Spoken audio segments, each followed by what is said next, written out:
Hello everyone, welcome to my channel Apshri Kadiya. हम लोग study कर रहे हैं यहाँ पर साइकोलॉजी की क्लास 11th स्टैंडर्ड की बुक चैप्टर नंबर 7। उसका हम यहाँ पर स्टडी करने वाले हैं स्मृति एवं विस्मरण। इस चैप्टर में हम स्टडी करेंगे कि किस तरीके से चीज़ें हमारे दिमाग में याद रहती है, किस तरीके से हम चीज़ों को दिमाग में स्टोर करते हैं और ये चीज़ें किस तरीके से हमारे दिमाग में परमानेंटली शिफ्ट हो जाती है। ये सब चीज़ें हम यहाँ पर याद रखेंगे। तो इस टॉपिक में जो याद रखने वाली चीज़ें हैं वो हम स्टार्ट करेंगे यहाँ से कि जो स्मृति पर सर्वप्रथम क्रमबद्ध अध्ययन जो है वो जर्मन मनोवैज्ञानिक हर्मन एबिंगहॉस ने 1885 में किया। एबिंगहॉस के अध्ययनों में वह स्वयं प्रयोज्य थे। आपने पाया कि किसी भी अधिगम सामग्री का ह्रास समय अंतराल पढ़ने के साथ समान गति से और पूरी तरीके से नहीं होता। प्रारंभ में भूलने की जो तीव्र गति है वो तेज होती है और उसके बाद में वो धीरे हो जाती है और बाद में स्थिर हो जाती है। ब्रिटिश मनोवैज्ञानिक जो थे फ्रेडरिक बॉटलेट, उन्होंने अपनी कहानी संबंधी प्रयोगों और चित्र आरेखन संबंधी प्रयोगों में इस चीज़ को और ट्राई किया और ये माना कि चीज़ें हमें धीरे धीरे याद किस तरीके से होती है। यहाँ पर स्मृति को मनोवैज्ञानिकों ने क्या कहा है, संज्ञानात्मक तंत्र कहा है, जिसमें व्यक्ति जो है वो ज्ञानेंद्रियों द्वारा अर्जित सूचनाओं को संगठित एवं परिमार्जित कर व्यक्ति में संचित करता है और आवश्यकता पड़ने पर संचयन से सूचनाओं की पुनः प्राप्ति करता है।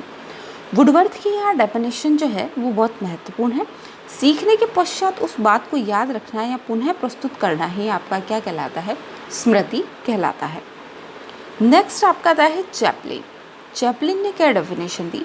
चैपलिन ने बताया कि पूर्व में सीखे गए विषय के स्मृति चिन्हों को धारण करने तथा उन्हें वर्तमान चेतना में लाने की प्रक्रिया को क्या कहा है, स्मृति कहा है। स्मृति की 3 प्रमुख प्रक्रियाएं हैं, जिसमें पहला है एनकोडिंग या निकूट संकेतन, दूसरा है संचयन और तीसरा है पुनः प्राप्ति। अब एनकोडिंग क्या होती है? एनकोडिंग जो है वो स्मृति की पहली अवस्था है। एनकोडिंग को हम कह सकते हैं कि रजिस्ट्रेशन में इसे कहा जाता है पंजीकरण। इसके माध्यम से क्या होता है कि सूचनाओं और बाह्य उत्तेजना का परीक्षण करके उसे एक निश्चित रूप से कूट संकेतन यानी कोड के रूप में आदमी ग्रहण कर लेता है। अब इसके भी 2 प्रकार होते हैं। कुछ चीज़ें जो होती है उसके लिए हमें प्रयास करना पड़ता है और कुछ चीज़ें जो होती है वो ऑटोमेटिक आ जाती है।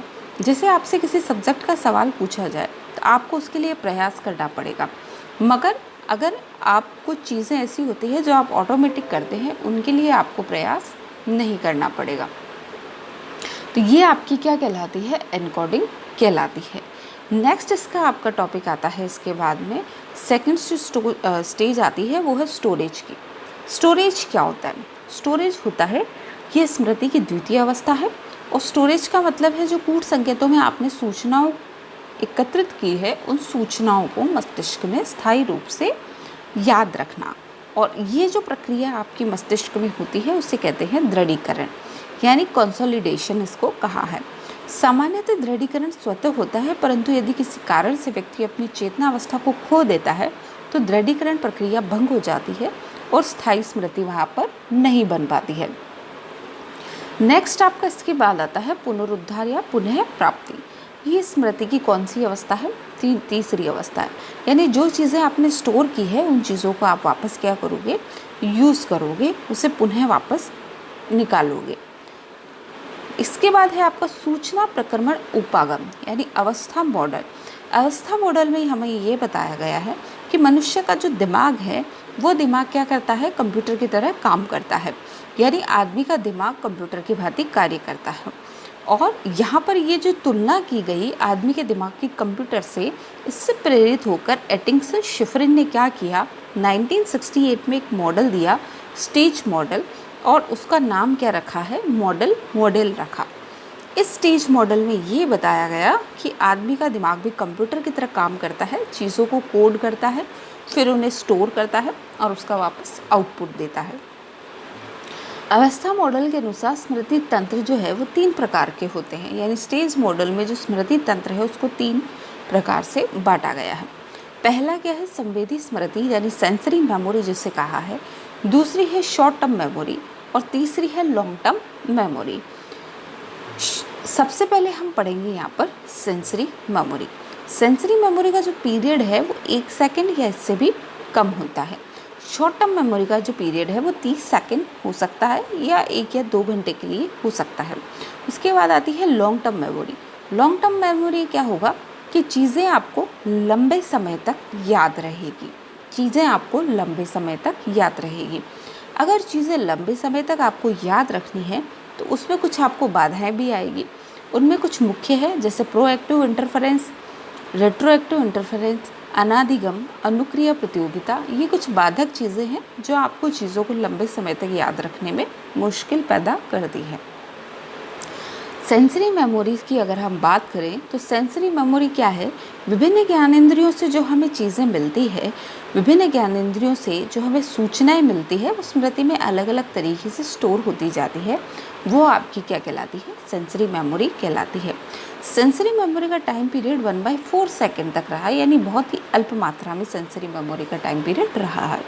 सेंसरी मेमोरी हमें दो तरीके से मिल सकती है। एक तो प्रतिमा संबंधी, इसे आइकॉनिक मेमोरी हम कहेंगे, यानी जब चीज़ें देख कर हमें याद रहेगी वो चीज़ें हमारी क्या कहलाएगी? आइकॉनिक मेमोरी यहाँ पर कहलाएगी।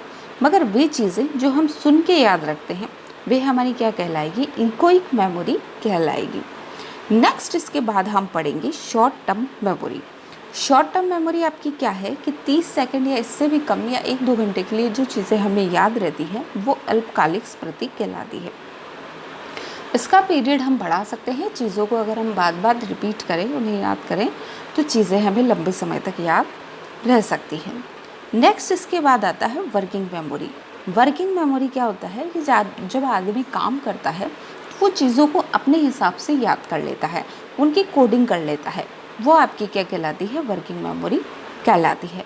वर्किंग मेमोरी के लिए क्या कहा गया है कि working memory is the work bench of consciousness. चेतन का वर्क बेंच कहा है, चेतन का वर्क बेंच कहा है, किसे कहा है? वर्किंग मेमोरी को कहा है।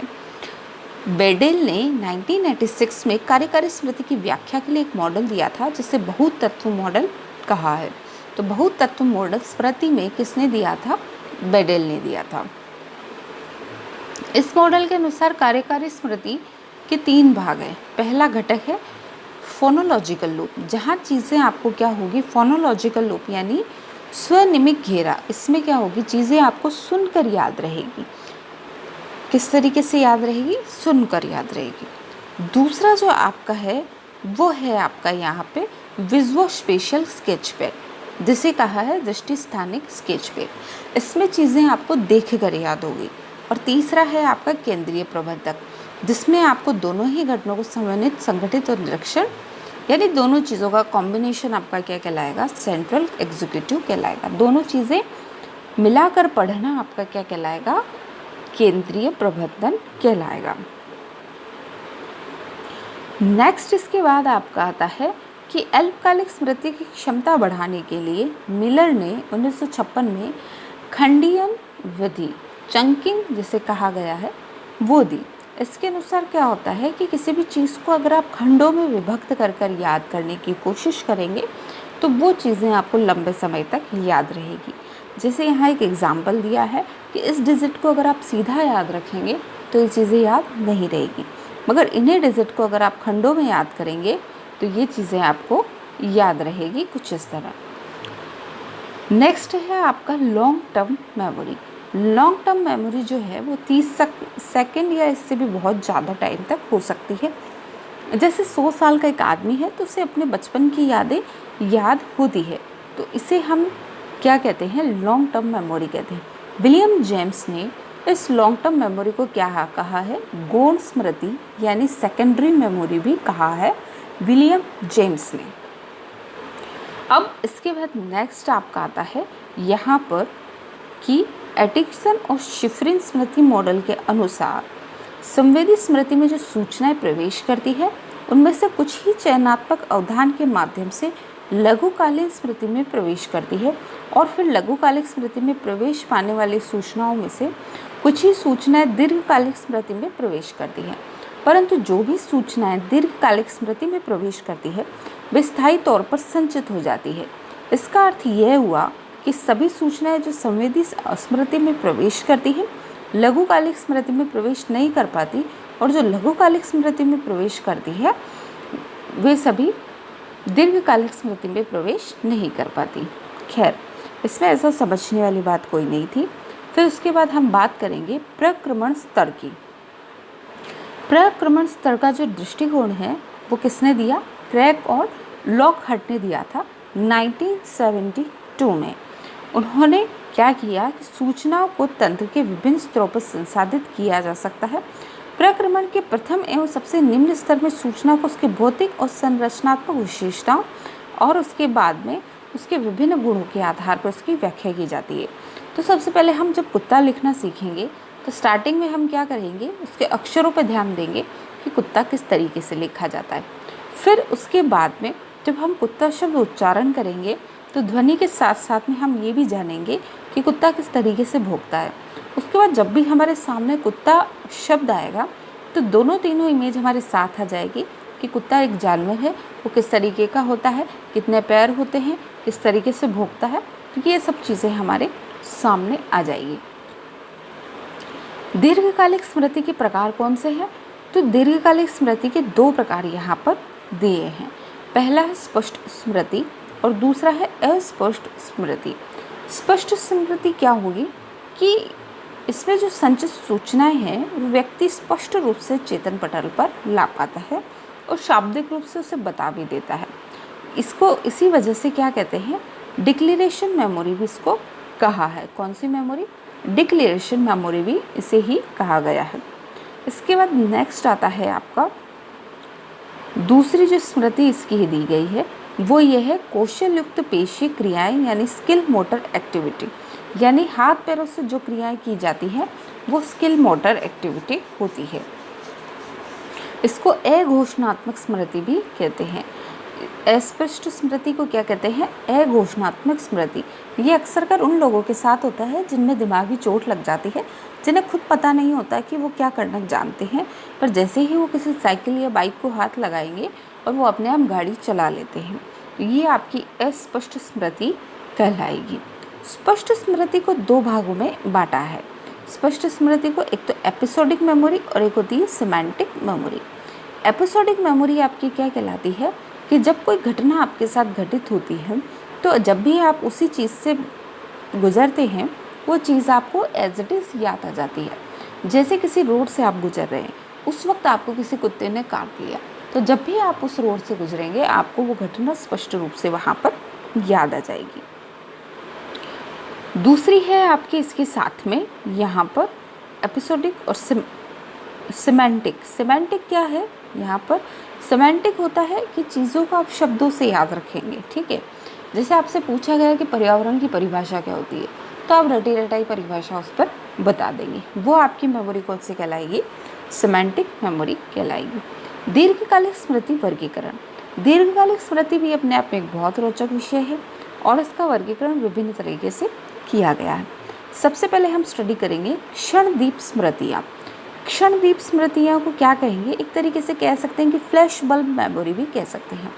जैसे ही आपके साथ कोई घटना घटित हुई, उससे संबंधित कुछ सालों बाद फिर से कोई घटना अगर घटित होती है तो आपके दिमाग में एक फ्लैश आएगा, एक फ्लैश बल्ब की तरह वो मेमोरी चमकेगी और आपको सारी चीज़ याद आ जाएगी। ये आपकी कहलाती है क्षणदीप स्मृति। नेक्स्ट आपका आता है जीवन चरित स्मृति। जीवन चरित स्मृति वो स्मृति होती है जो कि आपके जीवन में कोई घटना है जो घटित हुई है उसे आप कुछ सालों तक याद रखेंगे। जैसे शुरुआत में आपके बचपन में कोई घटना घटित हुई, 4-5 साल तक अपन उसको याद रखेंगे, फिर उसके बाद हम भूल जाएंगे। मगर फिर से अगर वही चीज़ या उससे रिलेटेड कोई चीज़ घटित होती है, वो चीज़ हमें फिर से सारी याद आ जाती है, तो उसको क्या कहते हैं? यहाँ पर उस वाले को क्या कहेंगे? ऑटोबायोग्राफिकल मेमोरी हम कहते हैं। नेक्स्ट आता है इसके बाद में निहित स्मृतियाँ। निहित स्मृतियाँ क्या है? कुछ स्मृतियाँ व्यक्ति की चेतना अभिज्ञा से बाहर रहती है, यानी चीज़ें हमें हमारे अंदर स्किल्स होती है पर हमें उन चीज़ों के बारे में पता नहीं होता। जैसे कोई व्यक्ति है, उसे सिंपल सा एग्जांपल जो भी मैंने पहले भी दिया था कि साइकिल चलाना उसको आता है, ठीक है, मगर वो भूल चुका है कि उसको साइकिल चलाना आता है। मगर जैसे ही आप उसके हाथ में साइकिल दोगे, वो तुरंत उस पर बैठ के उसे चलाने लगेगा। मतलब उसे वो चीज़ आती है, मगर उसे पता नहीं कि वो चीज़ उसे आती है। तो ये चीज़ क्या है, निहित स्मृतियों में कहलाती है। यानी उसके अंदर वो चीज़ है तो सही, मगर उसे वो याद नहीं। सिमेंटिक मेमोरी शब्दार्थ विषय की अर्थगत स्मृति जिसे कहते हैं। हमारी जितनी भी कोर्स की किताबें हैं वो सब सिमेंटिक मेमोरी के अंदर आती है। सिमेंटिक मेमोरी में सिंपल सा एग्जांपल यहाँ दिया है CO2 का। यानी जैसे ही मैंने CO2 लिखा, आपने तुरंत क्लिक कर लिया कार्बन डाइऑक्साइड। ये आपकी मेमोरी क्या कहलाएगी, सिमेंटिक मेमोरी। यानी अक्षर, शब्द, वाक्यों से जो चीज़ याद रहती है वो आपकी क्या कहलाती है, सिमेंटिक मेमोरी कहलाती है। सबसे इम्पॉर्टेंट चीज़ फॉरगेटिंग हमारे हिसाब से यानी विस्मरण, चीज़ों को भूल जाना। ठीक है, गेल्डोर्ड ने 1963 में विस्मरण को क्या नाम दिया है, नकारात्मक स्मृति कहा है। नकारात्मक स्मृति का मतलब क्या होता है, चीज़ों को भूल जाना। अब चीज़ों को भूल जाना वैसे तो अच्छी बात नहीं है, मगर मनोवैज्ञानिक तौर पर चीज़ों को भूल जाना अच्छी बात मानी गई है। क्योंकि अगर हमारे दिमाग में सारी चीज़ें स्टोर होकर रहने लगी तो हमारी स्थिति पागलों की तरह हो जाएगी। यानी चीज़ों को भूल जाना ही बेटर है, फ़िलहाल एग्ज़ाम के लिए नहीं, जनरल लाइफ में। ठीक है, पुराने अनुभव और सीखे हुए अनुभव को भूल जाना ही क्या कहलाता है, विस्मरण कहलाता है। सबसे पहले इसमें पहला दृष्टिकोण एबिंगहॉस का है, जिन्होंने 1885 में स्मरण और विस्मरण पर पहला प्रयोगात्मक अध्ययन किया और बताया कि विस्मरण एक निष्क्रिय मानसिक प्रक्रिया है। इन्होंने अपने अध्ययन में निरर्थक पदों की कई सूचनाओं को स्वयं सीखा और स्मृति की जांच की। विस्मरण कोई बीमारी नहीं है, ये सिंपल एक प्रोसेस है कि कोई चीज़ जैसे आज आपने याद की, वो आज आपको परफेक्टली याद है, कल आपको याद रहेगी, परसों याद रहेगी, पर जैसे जैसे दिन बीतते जाएंगे वो चीज़ हम भूलते जाते हैं और वो चीज़ धीरे धीरे हम भूलते जाते हैं। शुरुआत एबिंगहॉस ने कहा है कि चीज़ें भूलने की जो दर है वो शुरुआत में क्या होती है, बहुत ज़्यादा होती है। धीरे धीरे वो भूलने की दर कम हो जाती है और लास्ट में क्या होता है, वो स्टेबल हो जाती है। कोई चीज़ अगर हम भूलेंगे तो शुरुआत में हम थोड़ा उसको भूलेंगे बहुत तेज़ गति से, फिर धीरे धीरे उसके भूलने की दर क्या हो जाएगी, धीरे, और अंत में क्या हो जाएगी, स्थायी हो जाएगी। एबिंगहॉस ने ये जो भूलने की दर है इसका एक ग्राफ दिया, जिसे क्या कहा है, फॉरगेटिंग कर्व, यानी विस्मरण वक्र इन्होंने कहा है और इसे ही एबिंगहॉस वक्र कहा है। एबिंगहॉस वक्र किससे रिलेटेड है, फॉरगेटिंग से रिलेटेड है। भूलने के वक्र को क्या कहा है, विस्मरण वक्र कहा है। दूसरा दृष्टिकोण जेनकिंस तथा डेलन बैक का है। मूलर तथा पिलजैकर और मेल्टन और इरविन ने अपने अपने प्रयोगों में स्पष्ट रूप से पाया कि सीखने के बाद समय का बीतना अपने आप में विस्मरण का कारण नहीं है, बल्कि व्यक्ति इस अंतराल में जब दूसरा कार्य करने लग जाता है तो वो चीज़ें भूल जाता है। ये बिल्कुल वैसा ही है जैसे आप कोई चैप्टर पढ़ रहे हैं, पढ़ते टाइम आपने याद किया, फिर ठीक है उसके थोड़े दिनों बाद आपने वो चैप्टर बिल्कुल दिमाग से, मतलब आपने उस पर ध्यान नहीं दिया और अपना कुछ काम करने लगे, तो आपके दिमाग से वो चैप्टर क्या हो जाएगा, साफ हो जाएगा। एनकोडिंग फेलियर इसका एक अन्य कारण है कि हम चीज़ें भूल क्यों जाते हैं, क्योंकि चीज़ें हम अच्छी तरीके से कोड नहीं कर पाते, उन्हें दिमाग में फिट नहीं कर पाते। सुदृढ़ीकरण असफलता, यानी चीज़ों को याद हम ढंग से अगर नहीं कर पाए, उन्हें रट अगर सही अच्छे से समझ नहीं पाए या रट नहीं पाए, तो वो चीज़ें हमारे दिमाग में स्थायी तौर पर नहीं रहती और उसे हम भूल जाएंगे। पुनः प्राप्ति असफलता, कई बार क्या होता है कि चीज़ें हम रट तो लेते हैं मगर वो हमें याद नहीं आती, फिर उसमें हम क्या करते हैं, किसी ने हमें ज़रा सा हिंट दिया और वो चीज़ हमें फटाफट से याद आ जाएगी। इस चीज़ को वैज्ञानिकों ने क्या कहा है, जीभ की नोक कहा है, यानी tip of the tongue, TOT phenomenon भी इसको कहा है। कि जैसे ही हमें कोई हिंट मिला, नहीं होता एग्ज़ाम में कई बार होता है कि जैसे हम कोई क्वेश्चन आंसर कर रहे हैं और हमें पता है कि उसका आंसर क्या है, बस उसकी कोई शुरुआत बता दे कि यहाँ से ये क्वेश्चन स्टार्ट होगा और हमें फटाफट से वो चीज़ याद आ जाती है। नेक्स्ट है आपका हांस या अनुप्रयोग सिद्धांत, डीके या डिसयूज थ्योरी जिसको कहा है। यह क्या है, एक क्लासिकल थ्योरी है डीके या डिसयूज थ्योरी क्या है? क्लासिकल सिद्धांत है किसका? विस्मरण का, फॉरगेटिंग का। इसके अनुसार सीखे गए पाठ या अनुभूतियों का उपयोग समय बीतने के साथ नहीं होता है तो व्यक्ति धीरे धीरे उसे भूल जाता है और उसमें उत्तरोत्तर ह्रास होता रहता है। यानी जब तक आप चीज़ों को रिवाइज नहीं करोगे तो वो चीज़ें आपको अच्छे से याद नहीं रहेगी और वो चीज़ें आप भूलते जाओगे। इंटरफेरेंस और इनहिबिशन, बाधा या अवरोधक। बाधा या अवरोधक एक प्रमुख कारण है चीज़ों को भूलने का। इसमें पूर्वलक्षी अवरोध, वो कौन से अवरोध है? जिसमें किसी मौलिक विषय पाठ को सीखने के बाद किसी अन्य पाठ विषय के सीखने में प्रत्याहार में उत्पन्न अवरोध से होता है। इसका मतलब क्या हुआ कि थोड़ी देर पहले हमने मैथ्स पढ़ी है और अब हम हिंदी पढ़ने लग जाएंगे, तो दोनों चीज़ें क्या हो गई? मिसमैच हो गई। इसका मतलब वो चीज़ें अब हमें याद नहीं होगी। दूसरा क्या है इसमें? दूसरा है आपका अग्रलक्षी अवरोध। अग्रलक्षी अवरोध का सिंपल सा एग्जाम्पल आप याद रखिए कि जैसे आपने मैथ्स पढ़ी, मैथ्स में आप वर्गमूल निकालना सीख रहे हैं, या फिर आप ये ले लीजिए कि वर्ग निकालना आप सीख रहे हैं। ठीक है, वर्ग निकाला आपने, ठीक है, जैसे 2 का 4 हो गया, 4 चौक 16, 16 चौक 16 16 जो भी है, आपने ऐसे वर्ग निकाला। अब आपने इसके साथ में क्या सीखा? घनमूल सीख लिया। तो 2 का वर्ग 4 है, मगर 2 का घन क्या है? 8 है। ये चीज़ें आपके याद रखने में आपको बाधा पहुंचाएगी और ये बाधा आपकी क्या कहलाती है? अग्रलक्षी अवरोध या प्रोएक्टिव इनहिबिशन कहलाती है। तो कई बार क्या होता है कि चीज़ें अगर दोनों ही एक दूसरे से रिलेटेड नहीं होती तो इस तरह का प्राकलन क्या कहलाता है? स्केक्स रॉबिसन प्राकल्पना यानी स्केक्स रॉबिसन हाइपोथेसिस कहलाती है। अग्रलक्षी अवरोध में विस्मरण का कारण वैसा अवरोध होता है जो मौलिक पाठ से पहले सीखे गए पाठ से उत्पन्न होता है।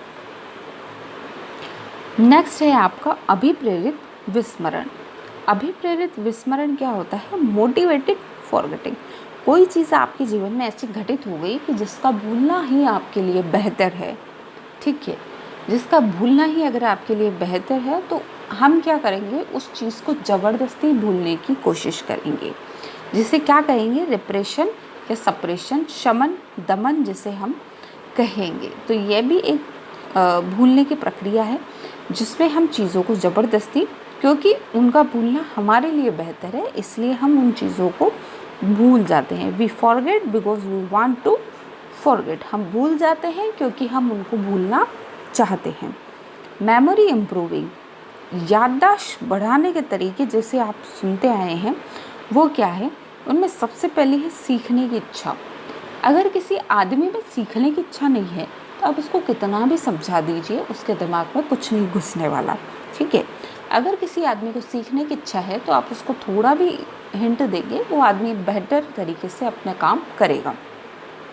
दूसरा है रुचि और अवधान। अगर आपका किसी काम को करने में इंटरेस्ट है तो आप उस चीज़ को सीखेंगे। ठीक है, अगर आपको साइकोलॉजी पढ़ने में इंटरेस्ट है तो बेसिकली आप इस वीडियो को अच्छे से सुनेंगे, देखेंगे और दोबारा भी देखेंगे। अगर आप साइकोलॉजी सिर्फ इसलिए पढ़ रहे हैं क्योंकि आपको कंपटीशन एग्ज़ाम में पढ़ना है और उसे क्लियर करना है, तो आप ये चैप्टर आपको बोर लगेगा और आप क्या करेंगे? आप मल्टीपल चॉइस के क्वेश्चन करेंगे साइकोलॉजी के और अपना पेपर क्रैक कर लेंगे। ये है आपकी रुचि और अवधान।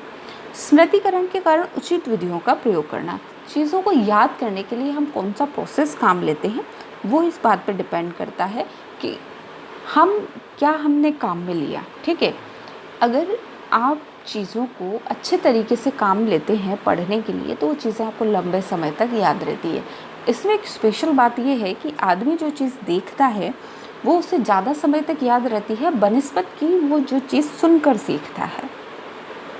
समूहीकरण और लयबद्धता, कोई भी चीज़ है उसको अगर हम कोई पोयम है, ठीक है, अगर उसको हम किसी लय में याद रखेंगे तो वो चीज़ हमें याद रहेगी लंबे समय तक। और अगर किसी डिजिट को या किसी भी चीज़ को अगर हमने किसी ग्रुप में याद किया, ठीक है, जैसे कोई डिजिट है ये, उसको हमने ग्रुप में याद किया तो वो चीज़ हमें इस तरीके से याद नहीं रहेगी, जबकि उसको अलग अलग खंडों में अगर हम बांट देंगे तो वो चीज़ हमें अच्छे से याद रहेगी। तो ये था आपका समूहीकरण और लयबद्धता। इसके बाद यहाँ एक जो ये बॉक्स दिया है, इसके अंदर यहाँ पर कुछ डाटा और डिटेल्स दी गई है। नेक्स्ट आपका आता है अधिक से अधिक संवेदनों का उपयोग करना।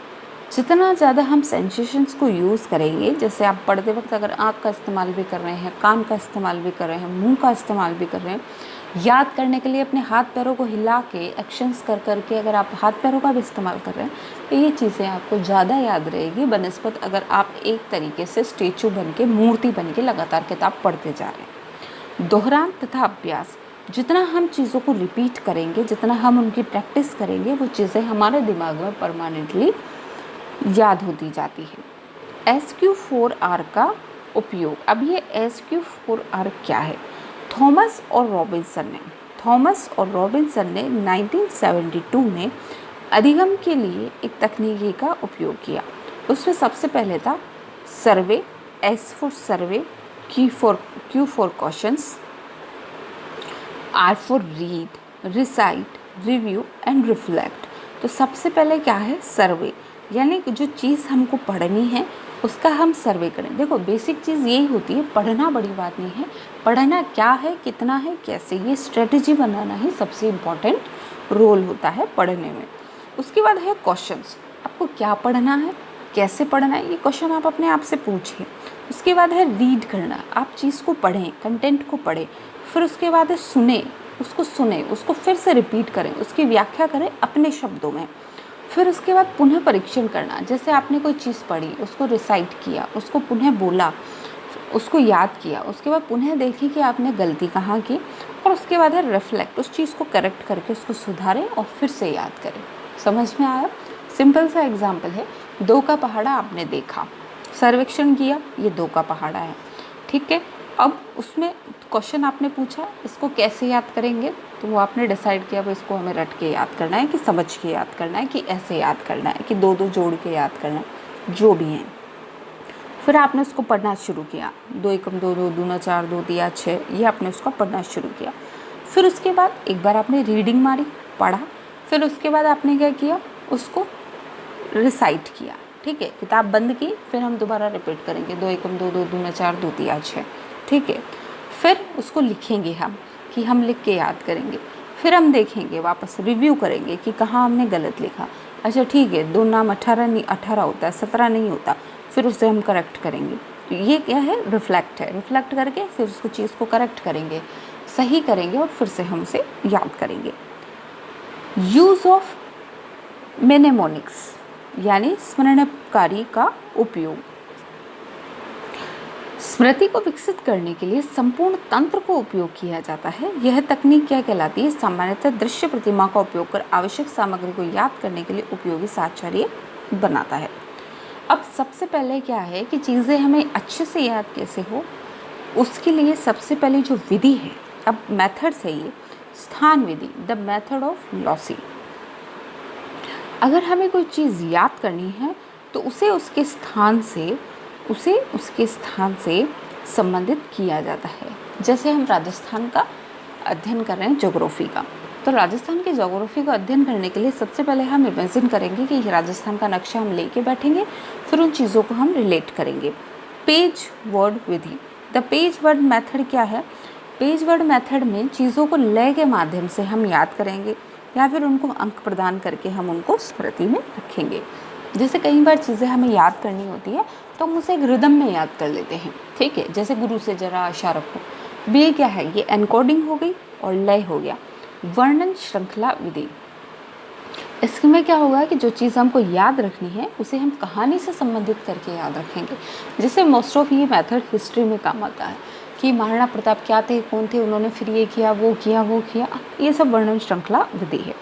प्रथम अक्षर तकनीक, इनिशियल लेटर स्ट्रेटजी, जैसे विबग्योर है साइंस में। विबग्योर से हम कैसे याद रखते हैं कि V for violet, indigo, blue है, ग्रीन है, येलो है, ऑरेंज है, रेड है। ये सब क्या हो गई? एक तरीके से इनिशियल लेटर स्ट्रेटजी, यानी शुरुआत का अक्षर हमने याद कर लिया। फिर उसके बाद नेक्स्ट क्या है? कुंजी शब्द विधि। कुंजी शब्द विधि का मतलब क्या हो गया कि कोई भी शब्द हम वहाँ पर जो हमें समझ में नहीं आया तो उसको हम कुछ स्पेशल इमेज बना के उसको याद करने की कोशिश करेंगे। मुख्य शब्द विधि, ये मेनली साइकोलॉजी में काम आती है कि जैसे आप डेफिनेशंस याद करते हैं तो उसके अंदर से क्या करते हैं, कीवर्ड्स आप निकाल लेते हैं, कीवर्ड्स आप उसमें से निकाल लेते हैं और उन चीज़ों को फिर आप याद कर लेते हैं। अब स्मृति सुधारने के और भी कई कारक होते हैं, जैसे अगर आपका स्वास्थ्य अच्छा है तो आपको चीज़ें अच्छी याद होगी, आपका किसी चीज़ में इंटरेस्ट है तो भी आपको चीज़ याद होगी। अगर किसी को याद करने के लिए आपके पास प्रेरणा है कि अगर मैं पढ़ाई करता हूँ तो मुझे अच्छा एग्ज़ाम क्लियर हो जाएगा और अच्छी पोस्ट और जॉब मिलेगी, ये एक प्रेरणा। याद की जाने वाली सामग्री से आपका परिचय आदि, किसी चीज़ को अगर आप जानते हैं तो वो चीज़ आपको अच्छे से याद होगी।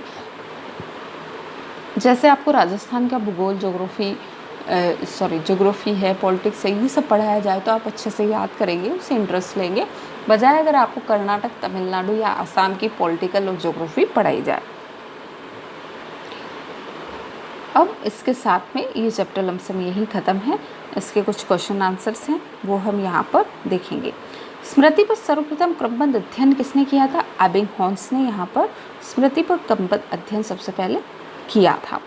स्मृति को निष्क्रिय प्रक्रिया न होकर एक सक्रिय और रचनात्मक प्रक्रिया है, ये किसने कहा था? तो बार्टलेट ने ये कहा था। स्मृति की प्रक्रिया के तत्व निम्न में से सही कौन से हैं? तो एनकोडिंग हम करते हैं, स्टोरेज करते हैं, वापस उसका पुनरुत्पादन करते हैं, उत्पादन नहीं करते, पुनः प्राप्ति करते हैं। जो चीज़ हमने याद की उसी की हम पुनः प्राप्ति करते हैं, कुछ अलग उत्पादित हम नहीं करते। तो इसका आंसर कौन सा होगा? उत्पादन। नेक्स्ट है कि कार्यकारी स्मृति की व्याख्या करने के लिए बहुतत्व मॉडल किसने दिया था?